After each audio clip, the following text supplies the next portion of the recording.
that TSM is giving Hanser, he might just break the game up by himself. Yeah, especially with the slugfest that we've seen on both streams so far today. Definitely ready for some fireworks. Starting out though, let's go over, because I talked about a little bit about the meta changing there in the interview with Smithy afterwards, but the bans, even though a lot of the old bans kind of have dropped away, they've been filtering down into some more predictable ones, although not always required by Red Side. The Varus and the Blanc have been sitting over there. And then you jump into the things like Malzahar, super high priority because of flexibility. Camille is still very good if there's a top laner you're scared about playing, carry top laners and running you down. Even after her nerfs, she's still a very formidable top laner. There she goes. She's off the list as well, but it has really filtered down into some sort of predictable ones until you get the teams that are bringing out these flex picks like the crazy Jace AD carry or the FlyQuest style bottom lane. Mordecai. Yeah, exactly. Jace is going to be dropped off the table, so a lot of high-tier bans dropped away on both sides.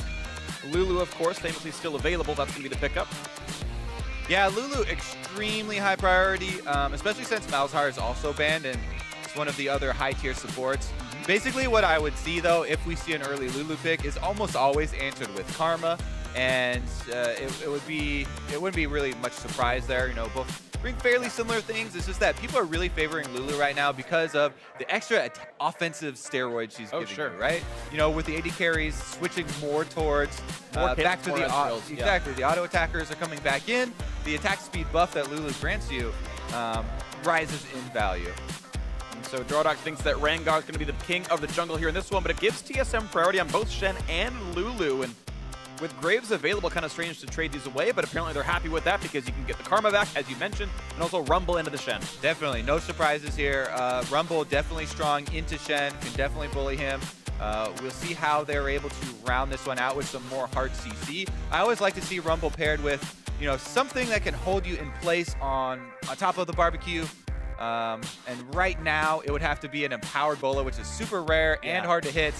So maybe they lock in a little bit more CC from the bottom side of the map, go a little bit more of the old school. This comp definitely fits a Jhin. And actually, speaking of old school, Kha'Zix's coming in over Graves for Svenskar and wants that assassination potential. Yeah, or even an Ashe, right? With Varus already banned out, TSM might want to pinch the AD carry pool further to ban out the things that you're looking for with those long-range initiations and those crowd control from bot lane options to try and pinch the composition.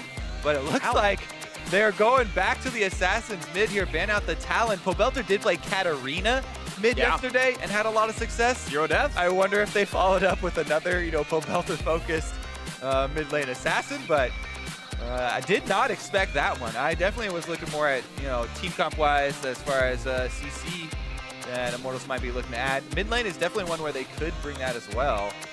Absolutely, we'll see what happens here. Already banned up the table. Both teams aiming at mid lane bans, though keep in mind, of course, if it permits, TSM have dibs on what to grab first here. Both teams need a bot laner and a mid laner. Same 2 roles available for both squads. We know where everyone else is going right now. Yeah. And it does look to me like TSM want to be more of a proactive, aggressive composition because the tier list, I would drop down and go right for Graves if I was just looking at junglers isolated. But with the Lulu, with the Shen, Kha'Zix offers more offensive uses of those supportive type champions. And looks like they might want to go more aggressive with the overall direction this time around. Let's see what Immortals round out their last ban with. They're taking the entire timer here for this one. We do discuss it. And it's going to be Syndra. So 4 mid lane bans coming through as this one concludes the ban phase 2. And Ezreal, with no bot lane bans at all, just going to be picked up easily. And it leaves all the utility up for the bot lane of Immortals. Extra mobility for Wild Turtle is always a good thing in my book. Ezreal right now is also just incredibly powerful. As soon as you start spiking in the mid game, scales pretty nicely. On the other side though, talking about scaling, Caitlyn's doesn't really spike in mid. It really just continues to exponentially ramp up with every extra crit item you add on. So Immortals do add a little bit of extra sieging and some late game insurance. Orianna all around great for blind picking. The Huhi special, Aurelian Soul Hover right now by Bjergsen.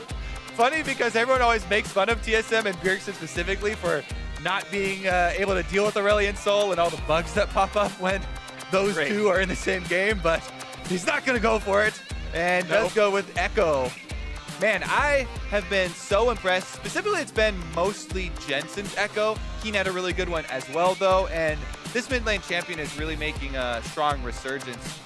If played super well with that teleport, you can earn a CS lead on this melee assassin, which is the thing that really separates him from the other melee assassins, where you don't see Fizz very often, right? Come into the pro play, because he's gonna, it's more difficult for him to get that control of minion waves early. But Echo with the long range time winder, with the Q spam, and the teleport that he brings, you can actually get CS leads that we've seen from Jensen and people, and still be a super threatening assassin as far as the backline goes. So see him in action here in Bjergsen's hands and see what he can get off. He's got a lot of tools available, no tanks like we had with Darshan's Trundle earlier today to really deal with that in the 1v1. So it's going to be fun. TSM, of course, running double teleport. Immortals not going to be doing that. And in fact, TSM has triple teleport thanks to Shen. Split push going to be powerful for the TSM squad here. Yeah, split push, basically trying to catch people in between rotations is actually something that both teams could do. Anytime you have Rengar like that, it's a possibility. Rumble, one of my favorite things about Rumble, not just the team fighting and we always talk up dragon power of your ultimate. Ulting a wave for tempo, for rotation, is extremely useful in that mid game as well, or just forcing people off of a turret. Yeah, and we talk about good TP flankers in general with like, ooh, the Maokai comes into Rootsu. It's like, well, you TP in and equalize with the whole team. Like, that's a pretty good team fight tool as well. And so we are ready to go and load into the Rift. TSM have a chance to take first place all for themselves. They can take down Immortals. Immortals themselves had a pretty good showing yesterday. We'll see if that early game can continue. Immortals can actually get into 4th place with a win right now. And we'll see as we get ourselves into game 1. The playoff shuffle still fun and exciting and neck for a lot of these squads to take to the Rift for game 1. Laughing already because I see the triple rejuve bead from Hanser to try and combat the constant harassment from Flamethrower. It's pretty funny because, Albert, or actually Box, a lot of people call him, was like, this is the greatest thing ever. And he tried to do triple rejuve beat on like every single top laner. Yeah, but some don't have HP regen like Riven. Well, he bet me. He literally bet me money that you were going to see it in the LCS. And well, yeah. Well, it has been seen. This is actually not even the first time. But so how much do you owe him? I actually don't even remember. You have to like sub to his channel or what? Like it was probably like $5 something. Okay, so yeah, you'll sub to his channel. There you go. You can spam your box emotes.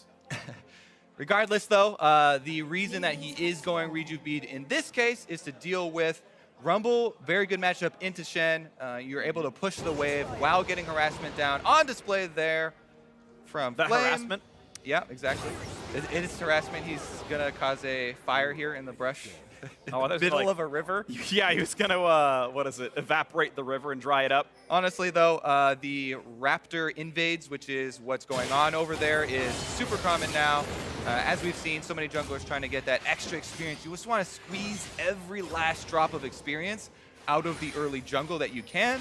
And starting Raptors does help you do that. If you clear all the small ones, there's your level 2. Now your Raptor is isolated, and you can easily clean that one up with the Q. Svenskeren did take a little bit extra damage. Usually I'll see Kha'Zix only get down to half there if they do get proper help from their top laner, and there's no invade kind of harassment there, but it won't be a super big issue for him. Still has Smite for his red buff, and could possibly even route up to the top side to go with an early gank onto a Rumble who is perma-shoving in this matchup.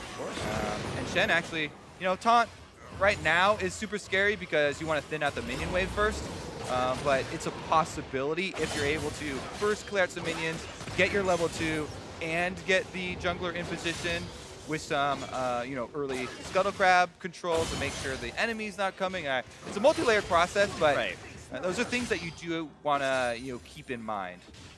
Hanser last thing under turret pretty well. Has only missed 2 minions despite being under turret here. Flame the same on his push power. Looks like an early recall for Svenskeren. Grabs the Krugs and goes back, and it's a more hard farm route for Dardoch. Yeah, if you are going to go with the Krugs after the red buff, Dardoch is going to try and take advantage of shoving Hanser under lane. See if they actually pull the trigger here, because they have not technically seen Svenskeren, so they don't know exactly if he did go for this mana-less route. Basically, he had to recall because you run out of mana on Kha'Zix if you don't start. Yeah, I don't think you do red early. Krugs ever. I think they know exactly how to recall on my bot side. after you pop over and see they're gone. Right. I think you know like 100% certainty at a pro level that's the camp he's doing. Coming up here, we're going to see the early recall from Bjergsen. He actually doesn't have to teleport, but you want to do it to get that tempo advantage. You know, get your minion wave advantage, shove this one in super quick before Pobelter can get back. And that's where what I was talking about, the CS leads that we've been seeing for Echoes, really do balloon from. Svenskeren maximizing time, lets the red buff last hit the blue. I love optimizations like that. Props to Svenskeren for saving literally 1 second of time for doing that, but I mean, I'm always a fan. Yes, kite your jungle camps, children. Yep. And draw them closer to your next destination. Yep. Still, thank you, Professor Kobe, for the lesson. Got a good prompt. It actually is an interesting point. At one point, I was almost going to do a video on Kha'Zix jungling, just because there are a couple nuances with specifically Kha'Zix for each individual camp on, you know, especially starting Talisman and maximizing the health drain. Yeah. That you can do, but it's become less and less of a factor as time has gone on. Dardoch here, though, trying to clean up some of his Raptors. Flash to the flash away from the stun, and Svenskeren on the chase flashes in for it, and they get the kill. Look at that dive inside of the TSM jungle. Immortals. Woo! Ooh, yeah, I mean, or their own jungle, rather. Technically, Immortals jungle, but TSM were trying to make it their jungle there. Yeah, I got that one backwards. I for some reason, the wrong person died in my head, and I got confused, but Svenskeren started overstepping on it and dies for it. That's what I was going for. Yeah, let's take, I mean, honestly, review it again here, Freak, because this is so aggressive. Yes, both of them are here, but they know that Pobelter's on the way, and they split their targets there. You know, Svenskeren goes super deep, as you said. If maybe Bjergsen was in on that and they both targeted and tried to force him out of the fight. Oh, jeez. Svenskeren just going to face check on a Dardoch, but looks like he's going to be okay with this one. Can he get it? Oh, No! Howard. Dardoch solo kills Svenskeren in his jungle. Didn't even buy any new items, and Dardoch massacring this matchup now. Good thing that we prepped the top triangle of this game here, Freak, because the solo laners of TSM do, you know, attract a lot of jungler attention, and we're seeing it all turn in Immortals' favor, actually. Very good start here for Dardoch. He is set up for success. Now, a lot of pros I've talked to about the, you know, Bruiser Rengar builds or the Tank Rengar builds, and they are, you know, less flashy, slightly more effective for team fights if you have that HP pool, you know, to try and be the front man. But if you get early leads like this, I want to see a little bit, at least one extra damage item come out before you transition into Bruiser style, because Dardoch right now, huge amount of threat. He'll hit level 6, and those solo lanes you're talking about have to worry about it, because, you know, summoners are starting to go down. The teleports are not ready for TSM, even though they do have Haunter to rely upon. One of the other reasons you pick Rumble into that matchup is that he pushes Shen in so heavily and pretty much permanently that you will lose out even if you do stand united somewhere else. You better make it worth it, because Rumble will almost certainly have those minions pushing and take a toll on your turret. You can get some very serious turret damage with that. And I actually want to ask you a pointed question, though. If you're against Lulu and Shen, is it still worth trying to assassinate, or is it going to be too hard with all the support? I think for the early game, going a second damage item still worth is worth. Okay. But so many of the junglers have been transitioning towards full tank builds right after. Maybe the middle ground would be a dead man's plate, because you get literally a little bit of extra burst damage. Cop-out. And the extra speed as well. It's definitely good for snowballing. Sure, true. Firefrost's not quite going to get rooted. Take some damage from Cody's Sun as they're trading back and forth. Lane lead right now does go to Immortals. Neither lane has had any jungle help, and yet it's the TSM duo who's behind. So Cody's Sun and Ole continue to outperform preseason expectations. They're starting to do pretty well as a duo here. And although, you know, we're going to highlight Dardoch and working with their advantage on the top side and those solo laners, Cody's Sun, as I mentioned, the caster curse, he has to flash and heal away. TSM find the duo lead. That's here. Cody's Sun probably dead for this one. Jumps in. The shield is in. The Shen's coming as well. And Sven rooted up in place. Onto the trap. He's going to die for it. The equalizer. He's dead, though. He is dead, though. I don't know why Ole flashed. That was a bit of a mistake, but the chase is in for Flame. Pushes back a little bit. Here comes Dardoch. Wants another. They know they have Hans, so he's going to take down Biofrost first, then Immortals. Able to capitalize. It was all a bait. Cody's Sun, the mastermind, sets up the 4-kill trade as Immortals slaughter TSM in the bot lane. Well, Freak, this game is going extremely quickly in Immortals' favor. I mean, technically you're talking about your caster cursing this Cody-san. Maybe it's caster bait, as Cody-san is going to end up, you know, going down in the end. But look how much. TSM, they send everybody down here. If you look at the minimap right now, Hanser is in communication. He's like, all right, I'm ready with the teleport. Svenskeren there, walking on the trap, is going to be the death sentence. But then they have the Rengar who's super fed. And if you look at the mid lane coming down with Dardoch at the moment too, at this point, Turtle opting to try and go a different direction from Biofrost does turn out poorly because didn't keep track of the roam purple delta as well. Yeah. I don't know if they had both run towards their own turret, if it would have been possible to try and get away. They're probably dead, I think. Probably still. But again, hindsight 2020 as well. Yeah. And at the end of the day, what matters is Immortals have a ginormous gold lead for only 9 minutes into the game. And this is 3 games in a row they've done this. Like yesterday, they 2-0'd FlyQuest, and it was like, well, FlyQuest are kind of inting. This is a bit messy, but TSM, this just feels like Immortals are outplaying them. Yeah, we did couch, you know, yesterday with a little bit of, okay, you know, calm down because they're going up against, you know, another one of the #1 teams tomorrow, and it might not be so good. But you're right, out to a very similar explosive start here for this squad. Again, the only thing here, TSM can kind of rely on. Bjergsen didn't join, so he got an extra few CS there. He does actually have a CS lead, and he has a teleport to work with. So And now, in the bot lane, looking for a dive. He's here looking for the stun. Cody-san rooted. Biofrost's got to be a bit careful. The karma damage will die to the turret. Wild growth means nothing. And here comes Dardoch. He wants a bit more. A double kill, and Bjergsen's next to the platter. Looking for the ulti, maybe get some damage across on him, or just run away. The flash chase, the E-slow is there. Gonna get some damage. Ults the shockwave, but he's still got nowhere to go. He's on the wrong side of this fight. And the kill should go over. Ole not gonna steal it this time. He tried. But with the last hit there, Ole 5 assists, and Dardoch 5 kills and 3 assists is smashing this game open. Yeah, this one, all right, let's take a look, because you mentioned the teleport's coming in. Cody-san, again, is the man who's the sacrificial lamb here.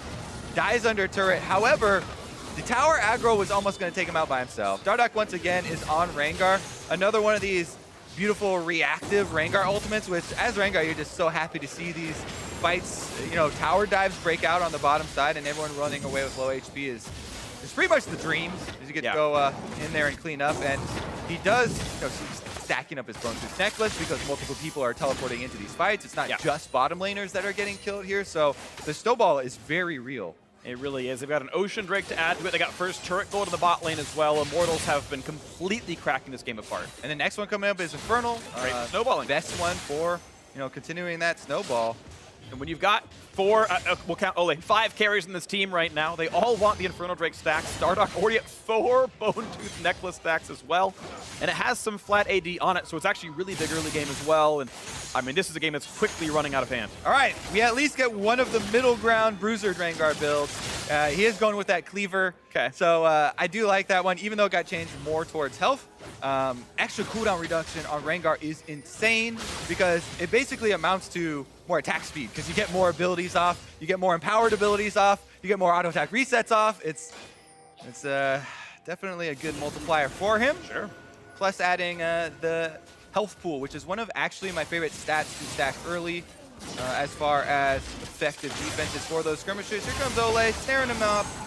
Just generally being annoying to the mid laner, seeing as they have switched into their 1-3-1 format in order to really take away any sort of farming opportunities from TSM. This is exactly what you want to see in teams furthering early gold leads. We'll see if this lead's going to further anyway. It's TSM going to do the best they can to stay alive, but the Immortals, of course, in the driver's seat by quite a bit. 5,000 gold ahead means they can do a lot for a ward kill, and they're going to take away the jungle. So for the mid lane now, Wild Turtle rooted in a shockwave, and he didn't see that one coming, and still goes down to Popozer. The snipe not needed. Cody-san, sadly, no extra assist on him. Mid lane still under fire, running out of health. Man, I mean, full-length bolas don't land too often. People dodge those pretty, Turtle was ulted pretty frequently, And he didn't think to flash it. Quick taunt in for Hanser, but doesn't really mean much. He's behind an item against Flame right now. As the pressure continues for Immortals, looking to knock down this turret. Cody-san at least gets some turret damage. This one, not as bot lane focused for Immortals. It's all about the Rengar. Dardoch, 90% KP, half his team's kills. He is a big boy.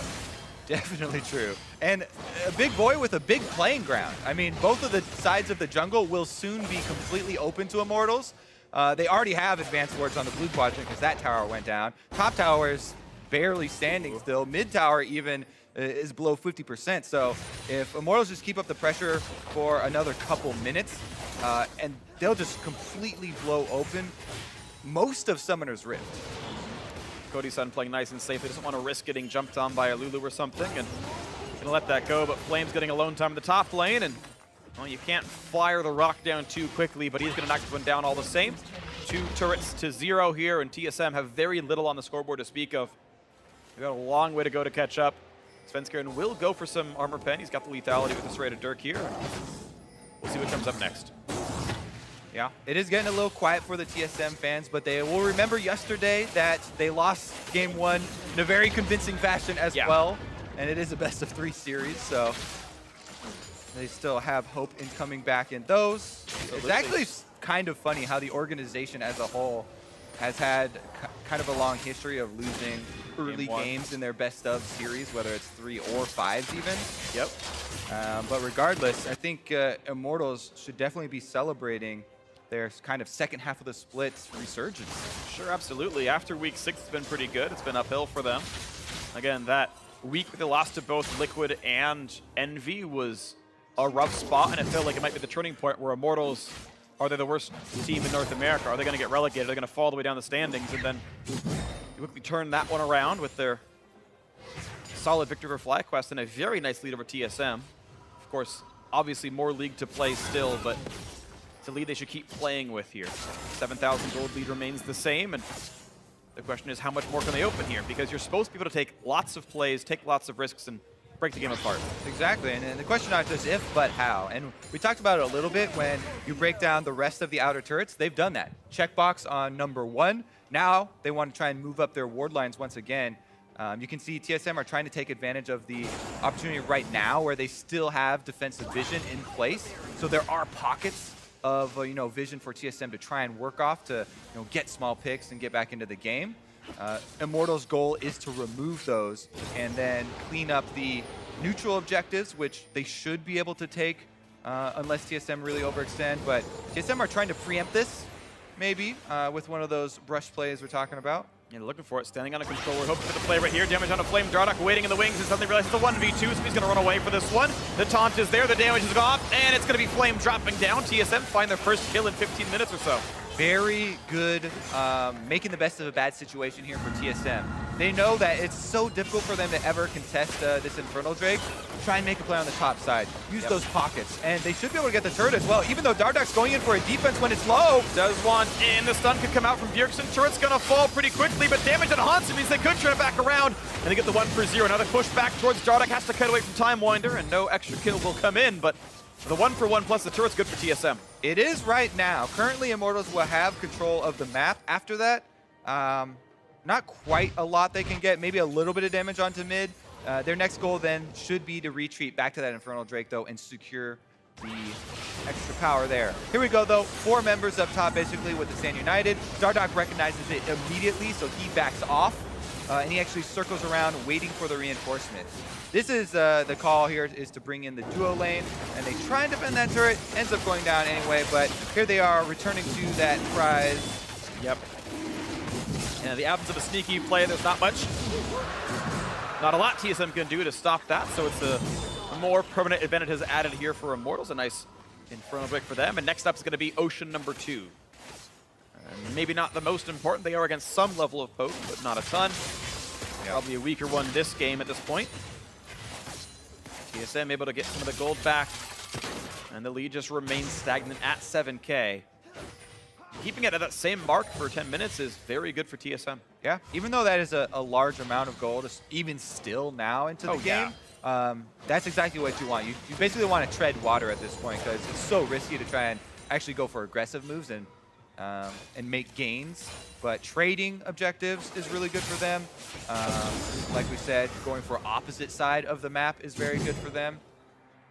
Yeah, well, as you mentioned, making gains is important. So Immortals going to hope to bulk here and see if they can find much more to do with themselves. They haven't gotten any inroads towards the tier 2 turrets, and those deep wards are non-existent. They don't see inside the TSM jungle very much right now. You'd think they'd play around the Baron area, maybe grab the Rip Herald so that Flame can have an easier time in his one-on-one.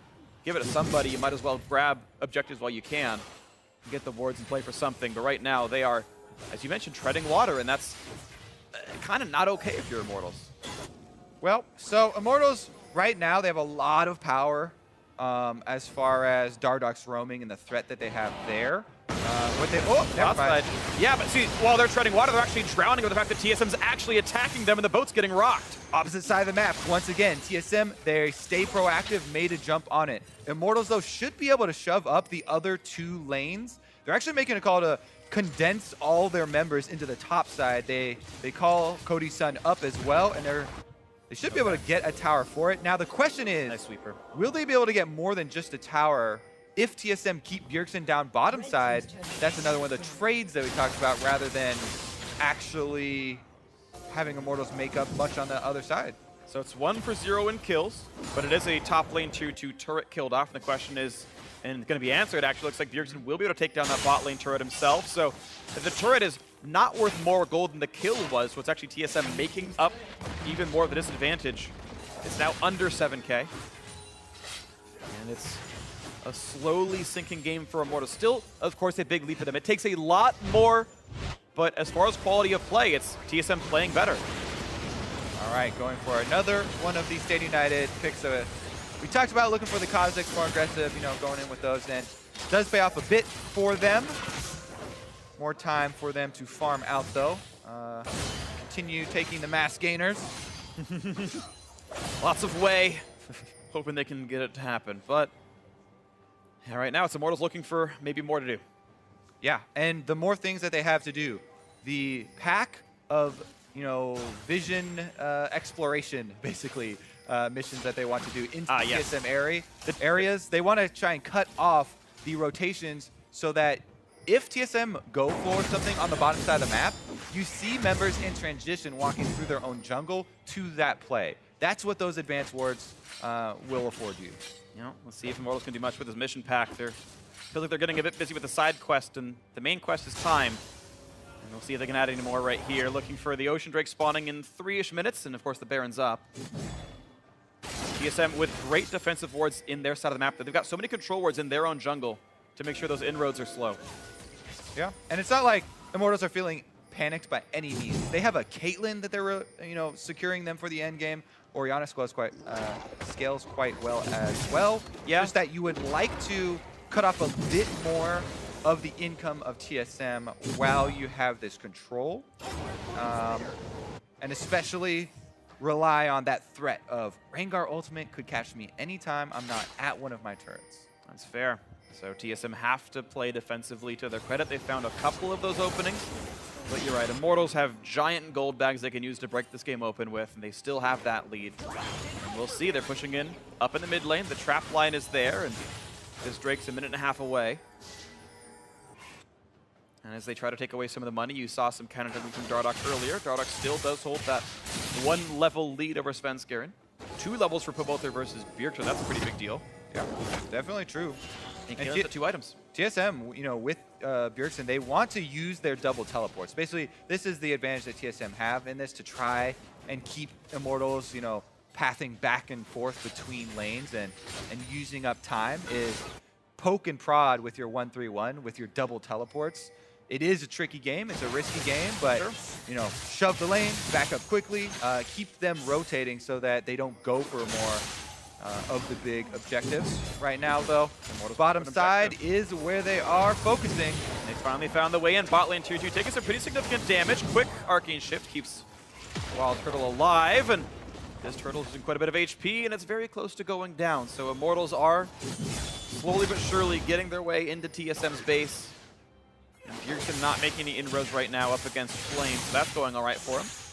Not a lot of MR on this Rumble, so maybe it's a decent matchup for Bjergsen. Of course, they both have teleport. But there we go, bot lane tier 2 goes down. TSM again have to be respectful of the tower damage, and here we go. The engage comes across the wall, and they're going to look for this damage. Looking to talk down onto Flame. Bjergsen has to flash away, but the flash chase is there, and Can they pick them up though? Because here come Immortals and Dardoch's on the hunt. They're all here. Hansu rooted up. There's all the damage up that they could possibly need. No way out for the Shen. Couple more shots will do it, and there's the kill picked up. Nicely done. Immortals trade it, and they got bot lane 2-2 already. Yeah, funneling gold into Caitlyn's definitely good for them. Dardoch lets him have that kill. Cody's son happy to get it. TSM looking to strike back for a Drake though. Yeah, Ocean Drake this late in the game for a bot lane 2-2. Probably Immortals favored. The more gain for them, and Drake goes down. There is a control ward on this Baron, but it doesn't, it's not far enough into the pit to actually cancel that ward. But they've got plenty of damage. It might not matter. Bjergsen could go for a miracle steal, but it might be suicide. He has no ult. Not gonna happen. Nicely done with Dardoch. Lands the smite, and Immortals have the Baron. They need to start pushing into this game heavily. Flame teleport, flame teleport. Looking for the play. Flame has not TP'd yet. He's gonna walk into the lane. Dardoch gonna look for the chase. Not gonna find it. He flashed in a brush, but had no one to jump to. This is Immortals getting that clean Baron. Looking to push. Oh, this is going to be huge for Immortals. The Caitlyn is ready to go, at least has the double item power spike. Yeah. Baron buff should allow them to clean up a bunch of ground here.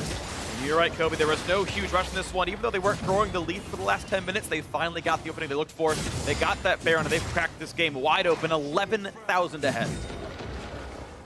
All right, recalls are going to come in to spend all that cash, but I expect them to get right back to the siege game here. Caitlyn, long range, plus the extra shielding from Orion and Karma.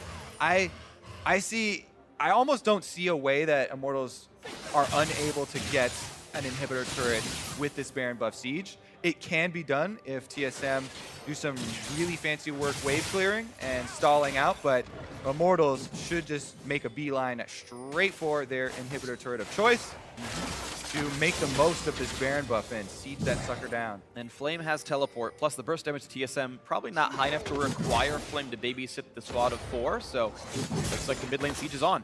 Yeah, and honestly, as we kind of alluded to before, Rumble, the possibility of using a Rumble ultimate with just the other 4-man stack to run them off a turret is very real. Yeah, you won't exactly have it for the team fight if the other team goes aggressive, but you have such a big gold lead that it might not even matter in that case, and if they really want to force the issue, they could definitely do that. Right now, shoving up bottom as well as mid, and then they either have the option to keep in splits or just straight up group and brute force right through. See what they can get with this one then. The 9,000 gold lead, 11,000 gold lead rather, to do math properly. The mid lane siege is here. Cody going to the red buff means even more turret damage as well. Yeah, you can be so confident to get turret damage on Caitlyn with double shields. Yeah. Walk right up. You have a lot of escape paths.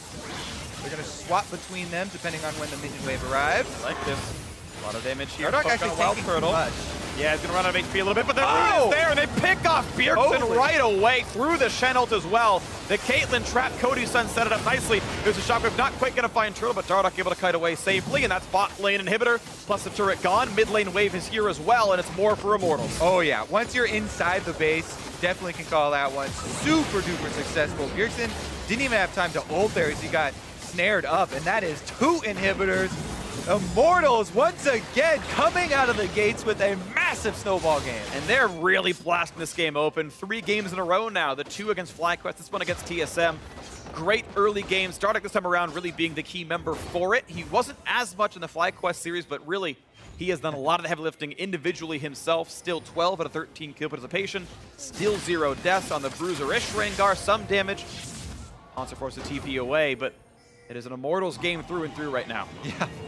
I mean, salute to Cody's son. He had to be the sacrifice for a lot of the bottom lane plays where Dardoch got a bunch of his kills and they rotated down, but definitely well worth it for them.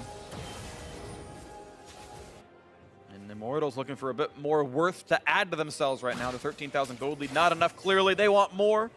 They're investing in top lane. And these bush plays, these are the ones that are born of, we don't have many options. So TSM looking for one of the few options available. Oh, baby. Phobelter checks over the wall and finds a Kha'Zix, and Kha'Zix is gone. Honestly, no respect there from Spencer for the damage. You got flash. Didn't even attempt to jump either. Nope. Just like, you know what? I'm dead. I'm dead. It's yours. Go ahead. 5,000 gold power play. Immortals looking to close the game out in under 30 minutes. Top lane inhibitor turret gonna fall, and there's not a lot TSM could do about this. Immortals off of a stellar early game. Both of the #1 teams in the NALCS showing some definite openings here as Cloud9 just goes down and TSM drops game number 1.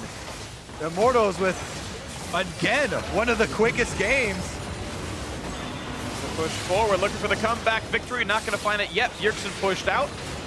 Nice of TSM to try, but better of Immortals to kite back. The taunt's going to be a shockwave buy at a time, and Immortals, too many stats and too big a gold bag. The double kill right now already for Poe. Belzer, one picked up as well for Flame, and that's going to be all she wrote.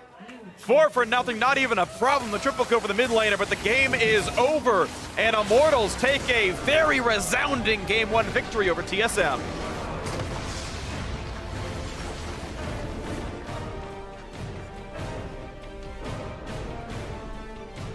.509 on Dardoch. He and Flame having a moment here, smiling and happy about how that game went. Let's see the damage graph. Dardoch, pretty high, 11,000 for him. Outdamaged anyone on TSM. Again, Deathless on the Assassins, very well played. 3 Deathless members of an Immortals here, actually. It was only the poor Cody Sun and Flame who actually gave away some kills, and most of those were hyper-aggressive TSM dives. Yeah, exactly. Those are the ones that started the snowball. Yeah. Formed it, packed it nice and hard, handed it to Dardoch and crew. Smack him with it. But yeah, honestly, I mean, we're still on another one of these eye-opening performances here for Immortals, where the first ones are, you're kind of getting them, you know, writing them off a little bit, and you're like, all right, we need to see more consistency. Not ready to really move them up the ranks quite yet. Right. But this was impressive. Yeah, there were some mistakes by TSM to give them openings, but definitely credit for jumping on those. And man, that was a quick pace that they were able to keep. Totally agree. And a win in this match puts Immortals in a tie for 4th, which is higher than many expected this lineup to be at. And we'll see if they can ride this one out. But for now, going to throw it over to Dash and our analyst to break